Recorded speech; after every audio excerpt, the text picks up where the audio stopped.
தனுசு ராசிக்கு ஜூலை 2026 எப்படி இருக்குன்னு பார்க்கும்பொழுது ராசி அதிபதியாகிய குருவே வந்து 8ஆம் இடத்துல இருந்தாலும் உச்சம் பெற்றிருக்கிறார். சனி 4ஆம் இடத்துல இருக்கிறார், ராகு 3ல இருக்கார், கேது 9ஆம் இடத்துல இருக்கிறார். இந்த ஆண்டு கிரகத்தின் சஞ்சாரம் தப்பில்லை. சனியின் பார்வை ராசிக்கு இருக்கு, ஆனா குருவின் பார்வை ராசியிலிருந்து விலகிருச்சு. அப்படிங்கிறப்ப என்ன ஆகும்னா தனுசு ராசிக்காரர்கள் ஃபீல் த ஹீட். ஹீட்னு என்ன?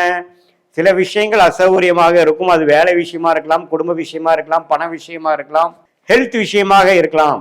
பட் நீங்க ஏதோ ஒரு நோக்கி போறீங்க, ஒரு விஷயத்தை நீங்க பாக்குறீங்க, எதையோ வந்து அச்சீவ் பண்றதுக்கு நம்ம மெனக்கெடுறோம்.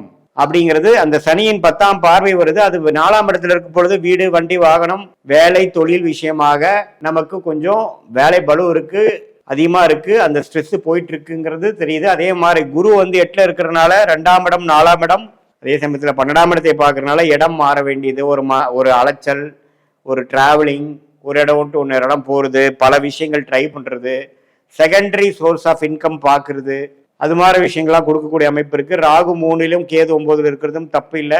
ஃபாதர் ரிலேட்டடான விஷயத்துல சில சிக்கல்கள் வந்து அந்த ப்ராப்பர்ட்டி ரிலேட்டடா கொஞ்சம் வரும். அதுக்கு வேணுங்கிற விஷயங்கள் நம்ம கொஞ்சம் எஃபோர்ட் போட வேண்டியது வரலாம். மாத கிரகம் எப்படி இருக்குன்னு பாத்தீங்கன்னா, சூரியன் வந்து 8ல மறைஞ்சு குருவோட சேர்ந்து இருக்கிறது நல்லதுதான். ராஜயோகாதிபதி வந்து சூரியன் 9ஆம் இடத்துல இருக்கக்கூடிய 9ஆம் வீட்டு அதிபதி 8ல போய் குருவின் பார்வை பெறுகிறார். எப்ப? மாதத்தின் செகண்ட் ஹாஃப்ல இருந்து. அது வந்து ஓரளவுக்கு மறைமுக இன்கம், திடீர் ஜாக்பாட், அப்பா தாத்தா மூலமா வர வேண்டிய சொத்துல ஒரு ஆதாயம், வரவேண்டிய பணம் வந்து சேர்றது, ஷேர் மார்க்கெட்ல ப்ராஃபிட் வர்றது, சுபவிரயம் செய்து ஒரு லம்பா ஒரு ப்ராஃபிட் அடிக்கிறது, அது மாதிரி விஷயங்கள்லாம் வந்து வாய்ப்புகள் அதிகமாக இருக்கிறது உங்களுடைய தசாபுக்திகள் சப்போர்ட் பண்ணும் பொழுது. அதே மாதிரி செவ்வாய், ராஜயோகாதிபதி செவ்வாய் 6ஆம் இடத்துல இருந்து 12ஆம் வீட்டு தன் வீட்டை பார்க்குது. வந்தீங்கன்னா கடன் நோய், வம்பு வழக்குகளை கொடுக்கக்கூடிய அமைப்பு. டிராவலிங் அப்போ கொஞ்சம் கேர்ஃபுல்லா இருக்கணும். அஜீரண கோளாறு, சூடுனால, ஹீட்னால வரக்கூடிய தொந்தரவுகள், டைஜஸ்டிவ் இஷ்யூஸ்லாம் வர வாய்ப்புகள் உண்டு. பகைவரின் நடமாட்டங்கள் உண்டு. இந்த டைம்ல நீங்க வந்து வம்பு வழக்குகள் எல்லாம் வந்து கேர்ஃபுல்லா டீல் பண்ணணும். அதே சமயத்துல உங்களுடைய சுக்கிரன் பாத்தீங்கன்னா 9ஆம் இடத்துலயே இருக்கிறது தப்பு இல்லை. அது வந்து ஓரளவுக்கு தந்தை வழி விஷயத்துக்குலாம் ஒரு பாசிட்டிவான அமைப்பு தான்.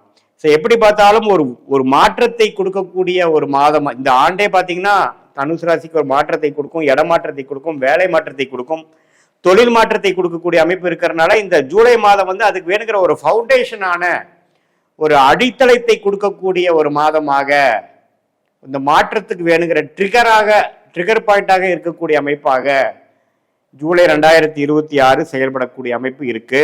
அதனால பாத்தீங்கன்னா மாற்றம் ஒன்றே மாறாததுங்கிறத நீங்க மறந்துடக்கூடாது. மாறும், வேலை மாறும், தொழில் மாறும், இடம் மாறும். அது வந்து நல்ல ஒரு மாற்றமாக இருக்குங்கிறது நம்ம நினைச்சுக்கணும். நம்ம வந்து இருக்கிற அமைப்புகள்லாம் ஓரளவுக்கு பரவாயில்ல. 4ஆம் இடத்துல வந்து அந்த குருவின் பார்வை சனி மேல விழுகிறதுனால இதுவரை கொஞ்சம் மன உளைச்சலை கொடுத்துட்டு இருந்தது. இப்போ கொஞ்சம் பாசிட்டிவா சில வேலைகள் செய்வீங்க. அக்ரிகல்ச்சர் ரிலேட்டடு, மெட்டல் ரிலேட்டடுங்களுக்கெல்லாம் நல்ல ஒரு முன்னேற்றம் வரும். ப்ராஃபிட்ஸ் கிடைக்கும். தொழிலதிபர்களுக்கு நல்ல முன்னேற்றம் வரும். ஃபண்டிங் கிடைக்கும். ஒரு புது பங்குதாரர் மூலமாக ஒரு ஃபண்ட்ஸ் கிடைக்கும். ஒரு கூட்டு தொழில போய் ஜெயிக்கக்கூடிய அமைப்பு வரும். லோன் கிடைக்கக்கூடிய அமைப்பு, பல வழியில வந்து பணம் கிடைக்கக்கூடிய அமைப்புலாம் வரும். இது எல்லாத்தையும் ஓரளவுக்கு யூஸ் பண்ணிட்டு வேலையில நல்லா ஜெயிக்கக்கூடிய அமைப்பு, தொழில நல்லா ஜெயிக்கக்கூடிய அமைப்பை நீங்கள் உறுதி செய்து கொள்ள வேண்டும். இந்த மாதத்தின் ஃபவுண்டேஷன் கொடுக்கக்கூடிய அமைப்பு இருக்கிறதுனால இந்த மாதத்தோட பெனிஃபிட்ஸை நீங்க அறுவடை செஞ்சு கொள்ள வேண்டும், நல்லா உபயோகப்படுத்தி கொள்ள வேண்டும். இது வந்து பொதுவான ஆண்டு கிரகம் என்று சொல்லப்படுகிற சனி, ராகு, கேது, குரு வைத்து சொல்லுவதும், மாதம் மாறக்கூடிய செவ்வாய், புதன், சுக்கிரன், சூரியனை வைத்து நாம ஒரு பொதுவான ஒரு அமைப்பாக சொல்றோம். ஆனா துல்லியமாக நம்ம பார்க்கணும்னா நீங்க பிறந்த தேதி, பிறந்த நேரம், பிறந்த உரை வைத்து வரக்கூடிய உங்களுடைய திருக்கணித பஞ்சாங்கம் பிரகாரம் உங்க ஜாதகத்தை போட்டு நம்ம அப்பாயின்மெண்ட்ல நம்மளுடைய பாஸ்ட் லைஃப் உங்களுக்கு எப்படி இருந்ததுங்கிறத சிங்க் பண்ணி, அதே மாதிரி இப்போ இமீடியட் பாஸ்ட் எப்படி இருந்தது, இப்போ ப்ரெசென்ட் என்ன வாழ்க்கையில நடந்து கொண்டு இருக்கிறது, அடுத்த வரக்கூடிய ஷார்ட் டேர்ம் எப்படி இருக்கு, அடுத்த வரக்கூடிய லாங் டேர்ம் எப்படி இருக்குதுங்கிறதெல்லாம் சயின்டிபிக் வேதிக் அஸ்ட்ராலஜி முறையில நீங்க எந்த லக்னத்துல பிறந்தீங்க, ஒரு கிரகம் என்னென்ன டிகிரியில இருக்குதுங்கிறதை துல்லியமாக கணிச்சு, எந்த லக்னாதிபதி எப்படி இருக்கிறார், இப்ப நடக்கக்கூடிய தசைகள் அந்த லக்னத்துக்கு யோகரா இருக்காரா, எது மாதிரி ஆதிபத்தியத்தை கொடுக்கிற மாதிரி ஒரு அமைப்பா போயிட்டு இருக்கு, எந்த நட்சத்திரத்துல பிறந்தீங்க, அந்த கிரக அமைப்புகள் எப்படி உங்க ஜாதகத்துல இருக்கு, ஸ்தானபலம், திக்பலம், எப்படி இருக்கு, எந்த கிரகம் யோகமான அமைப்புல இருக்கு, எந்த கிரகத்துல இருக்கக்கூடிய துறையில நீங்க போனீங்கன்னா விசேஷமா ஜெயிக்க முடியும், எளிதா ஜெயிக்க முடியும்.